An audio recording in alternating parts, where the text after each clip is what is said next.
probably won't shock you to hear that in the Middle Ages, the average person's life expectancy was much lower than ours today. And honestly, when you think about it, that makes perfect sense. Between endless wars, outbreaks of plague, famine, and the delightful assortment of torture methods and brutal public executions, life was hard and usually short. Quick pause. Where are you watching from right now, and what time is it where you are? Drop it in the comments. It's always fun to see just how far around the globe we're sharing these strange medieval tales. So yes, it's no surprise to hear of a medieval knight falling on the battlefield, or a peasant succumbing to the Black Death. But not every death in the Middle Ages was so predictable. In fact, some were downright bizarre.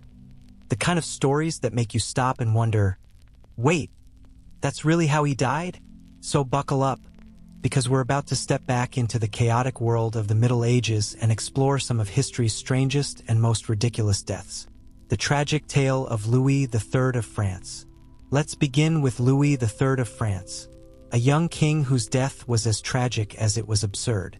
Louis was born around 865, the eldest son of Louis the Stammerer, yes, that was really his title, and Ansgard of Burgundy. His father was first the king of Aquitaine and later the king of West Francia. But when Louis the Stammerer died, his son's short reign was plagued by whispers and doubts about his right to rule. You see, Louis's parents had married in secret, and because of that, many refused to recognize him as the rightful king. This forced young Louis to rule jointly with his brother, Carloman II. Not exactly an ideal power-sharing situation. Then came the Viking problem. Viking raiders were wreaking havoc across the Frankish kingdoms, burning villages and terrorizing locals. But Louis and Carloman were determined to fight back. In the summer of 881, the brothers ambushed a Viking force at Saukorten. According to the Annals of Fulda, the battle was a bloodbath. The West Franks slaughtered around 9,000 Vikings and won a decisive victory. Louis was just 16, practically a teenager but already a hero of his people. His victory inspired the poem Ludwigslied, which praised his courage, his piety, and his role as a defender of Christendom. But then, in a twist no poet could have predicted, Louis met a fate that had nothing to do with war, disease, or politics, and everything to do with young love. In August of the following year, at just 17 years old, Louis was chasing a young woman on horseback, apparently a romantic pursuit, when she suddenly turned to ride home to her father's house. Louis, not one to give up the chase, followed her. But fate was cruel. As he galloped under a low doorway, his head struck the wooden lintel with such force that he fell from his horse, cracking his skull. The young hero of France, the Viking slayer, died not on the battlefield, but because of a doorway. As if fate wasn't finished tormenting the Carolingian dynasty, Louis's brother Carloman didn't last much longer. Just 2 years later, he was killed in what the chronicles politely call a hunting accident. In reality, it was much darker. When a wild boar attacked, one of Carloman's own servants accidentally stabbed him in the leg, a wound that killed him. 2 young kings, 2 ridiculous deaths. Caught in the antlers, the bizarre end of Basil I. Now, if you think Louis had a strange death, wait until you hear about Basil I, one of the most remarkable Byzantine emperors. Basil's life was the definition of a rags-to-riches story. Born a Macedonian peasant, he clawed his way up through the imperial court until he became a favorite of Emperor Michael III. Around 865, Emperor Michael ordered Basil to divorce his first wife and marry Eudokia Ingerina, Michael's own mistress, to keep her close. Strange arrangement? Absolutely, but it worked in Basil's favor. Just a year later, Michael named him co-emperor, giving Basil immense power. But ambition is a dangerous thing. By 866, Basil had grown jealous of another courtier who threatened his influence. So he conspired to assassinate Michael III, successfully removing him and taking the throne for himself. Basil became the first ruler of the Macedonian dynasty, one of the most important in Byzantine history. And to his credit, Basil turned out to be a highly capable ruler. He reformed laws, strengthened the military, and brought stability to the empire. For 19 years, he ruled with skill and earned the respect of his people. But then came the summer of 886, and the hunt that would end him. According to the Vita Euthymii, Basil was hunting deer in Thrace when he decided to pursue one stag alone, his companions too tired to follow. The stag suddenly turned on him, charging with its antlers. Basil threw his spear, but it bounced harmlessly off the animal. And then, in one of history's strangest accidents, the stag's antlers hooked under Basil's belt and lifted him clean off his horse. The panicked animal took off, carrying the emperor through the forest. Not for a few yards, but for 16 agonizing miles. By the time an attendant finally stopped the deer and cut Basil loose, the emperor had been dragged half to death. But here's where the story gets darker. Basil, delirious with pain, became convinced that the attendant who freed him had actually been trying to assassinate him. In a paranoid rage, he had the poor man executed, only to die of his injuries shortly afterward. And so ended the life of one of Byzantium's greatest emperors. Not on the battlefield, not at the hands of a rival assassin, but dangling from the antlers of a stag. What goes around, comes around. Hatto and the Tower of Mice. Legend tells us of Hatto, Archbishop of Mainz, a powerful and deeply feared man of the 10th century. Today, Mainz is a peaceful German city, but in Hatto's time, it was part of the sprawling Holy Roman Empire, and Hatto himself was no ordinary churchman.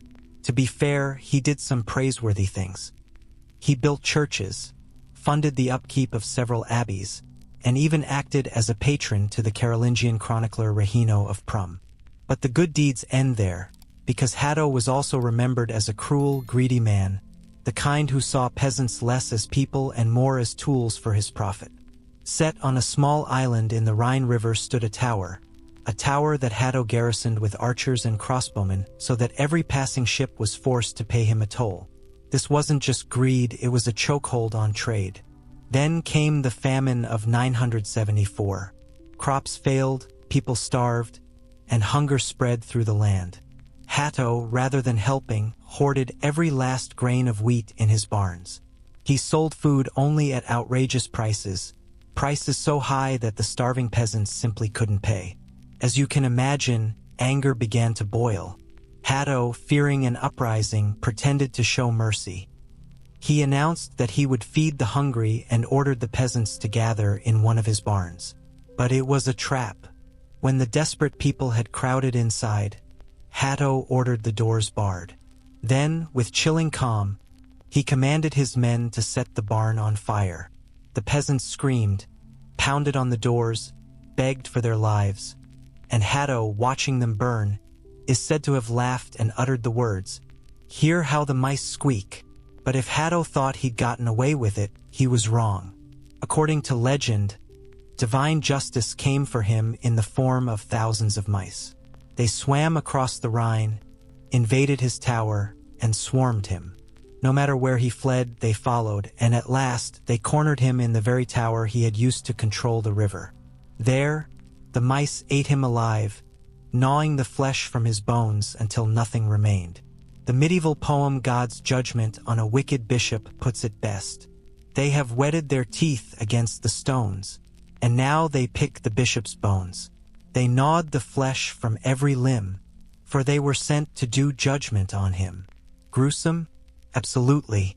But in the Middle Ages, cruelty rarely went unpunished, at least not in the stories people told. A king dies on the toilet Edmund Ironside.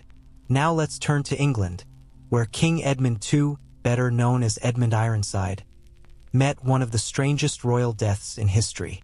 Edmund became king in 1016, inheriting not just the throne but a full-blown war with the Danes from his father, Athelred the Unready. Known for his courage, Edmund earned the nickname Ironside for his almost superhuman ability to keep fighting despite the odds stacked against him. In 1015, Nut the Great invaded, conquering most of England. Edmund fought him fiercely, clashing with the Danes in 5 major battles, but eventually he was forced to make peace. Under the treaty, Edmund kept control of Wessex while Nut ruled the rest of the country. But Edmund's reign was tragically short, just 7 months. Some chroniclers claimed he was poisoned, but Henry of Huntingdon, writing in the 12th century, offered a far more shocking version. Edmund, he claimed, was murdered while sitting on the toilet. According to this account, as Edmund retired to relieve himself, the son of the traitorous alderman Edric concealed himself in the cesspit below. Then, as the king sat unsuspecting, he thrust a dagger upward twice, stabbing Edmund fatally from beneath, leaving the weapon buried in his bowels before making his escape. And that, according to medieval legend, was how one of England's bravest kings met his end. Not on the battlefield, but in the privy. Curiosity killed the king, James II of Scotland. Now we move to Scotland and the fiery fate of King James II, a man nicknamed Fiery Face because of the bright red birthmark that covered one side of his face. James became king in 1437 when his father, James I, was brutally murdered, and he was just 6 years old at the time. His reign was anything but peaceful, filled with feuds between the great Scottish families, most famously the rival houses of Douglas and Percy. By the 1460s, James had also involved himself in the English dynastic struggles we now call the Wars of the Roses. In 1460, he laid siege to Roxburgh Castle, one of the last major English strongholds in Scotland. And this is where his story takes its fatal turn. James, young and curious, insisted on standing near the royal artillery, the massive cannons used to bombard the castle walls. According to one chronicler, this prince, more curious than became him, did stand near hand the gunners when the artillery was discharged. Then, disaster struck. One of the great cannons misfired, exploding with a deafening blast. A fragment of metal from the shattered gun struck James in the thigh, shattering the bone. He fell to the ground, bleeding heavily, and before his attendants could save him, the king was dead. He was only 29 years old. What's your poison? Sultan Baybar's fatal mistake. Finally, let's travel to Egypt and Syria for the strange story of Sultan Baybars, the great Mamluk ruler, feared for his cunning and his relentless grip on power. Baybars was a brilliant strategist who kept the Crusaders and the Mongols at bay, using an extensive network of spies to stay one step ahead of his enemies. But even a master of intrigue can fall victim to fate. In 1277, Baybar's astrologers predicted that a king would soon die of poison. Already suspicious of a popular Ayyubid prince he had just met in Anatolia, Baybars decided to make the prophecy come true for someone else. He invited the prince to a lavish feast in Damascus, poisoning his own goblet and then offering it to the prince. The prince drank deeply and handed the goblet back. But what happened next was a fatal twist of irony. One of Baybar's servants, unaware that the cup was poisoned, refilled it and presented it back to the sultan, who drank from it himself. Thus, the great Sultan Baybars, the terror of his enemies, died by his own hand, poisoned not by assassins, but by his own plan. Poison and prophecy, the death of Sultan Baybars. The prince's death came swiftly, the poison doing its work within hours.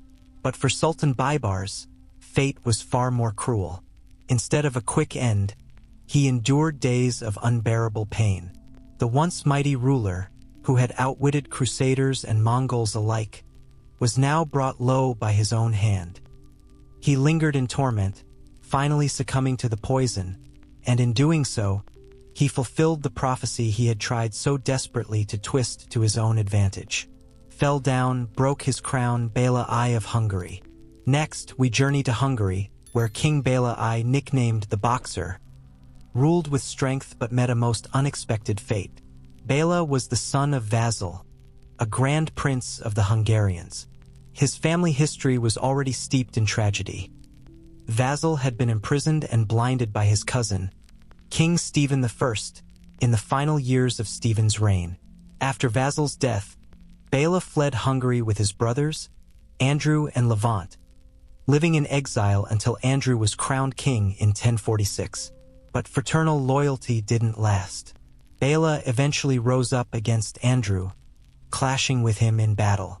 Andrew was mortally wounded, leaving Bela to ascend the throne as King Bela I in 1060. Seeking peace, Bela released German prisoners as a gesture of goodwill toward the Holy Roman Empire. But even this failed to satisfy them. Eventually, Bela decided to abdicate in favor of his nephew Solomon, who enjoyed the empire's support. And this is when tragedy struck. According to the Hungarian Illuminated Chronicle, as Bela sat upon his throne, it suddenly collapsed beneath him. This was no small tumble. The fall was so violent that Bela was said to be half dead from his injuries.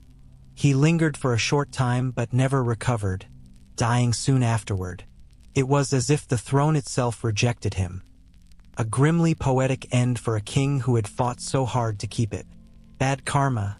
Charles II of Navarre. Now let's turn to the tale of Charles II of Navarre, a man whose very nickname, Charles the Bad, tells you everything you need to know. Born in 1332 to a princess and a count, Charles ascended to the throne of Navarre in 1349, ruling lands on both sides of the Pyrenees. He wasn't just a king. He was also a major player in the 100 Years' War between France and England, switching sides whenever it suited him. In 1351, Charles married Joan of France, daughter of King John II. But rather than becoming a loyal son-in-law, Charles turned into a dangerous schemer. He had his political rival, the Constable of France, assassinated and repeatedly allied himself with the English to carve out more territory. His plots even helped plunge Paris into chaos when he discovered that King Edward III of England and the French crown had made peace, ruining his plans. But even his death was as dramatic as his life. In 1387, at the age of 54, Charles was in such poor health that he could no longer use his limbs. Desperate, he called for a physician, who prescribed a strange remedy. Charles was to be wrapped head to toe in a linen cloth soaked with brandy, sewn up inside it like a sack, with only his neck exposed. And that's when disaster struck. It was deep into the night when the treatment was given. One of the palace attendants, charged with sewing up the final seam near his neck, carefully tied it off, but instead of cutting the loose thread with scissors, she brought it close to a candle flame. In an instant, the linen, soaked in flammable spirits, went up like dry straw. Flames raced across the king's body as he thrashed helplessly. Panicking, the attendant fled the room, leaving Charles the Bad to be devoured by fire in his own bedchamber. And just like that, the life of one of France's most notorious kings ended. Not by sword, poison, or plot, but by an accident as horrifying as any execution. And that's what makes these stories so unforgettable. History isn't just dusty dates and battles. It's full of moments that shock, horrify, and make us wonder what it really meant to live and die as royalty. Power, glory, and ambition often came with a price, and sometimes that price was paid in the most brutal and unexpected ways imaginable. So tell me in the comments, do you think Charles the Bad deserved such a gruesome fate? Or was this just a cruel twist of fate that turned him into a cautionary tale? I love reading your take on these moments from history. If you enjoyed this look at one of history's most shocking royal deaths, don't forget to like, share, and subscribe to Vassal Truths. We bring you new journeys into the dark, dramatic, and bizarre corners of the past, stories that most history books barely dare to tell. Ring that notification bell so you never miss an episode. Stay curious, my friends, because the past still has fires left to ignite.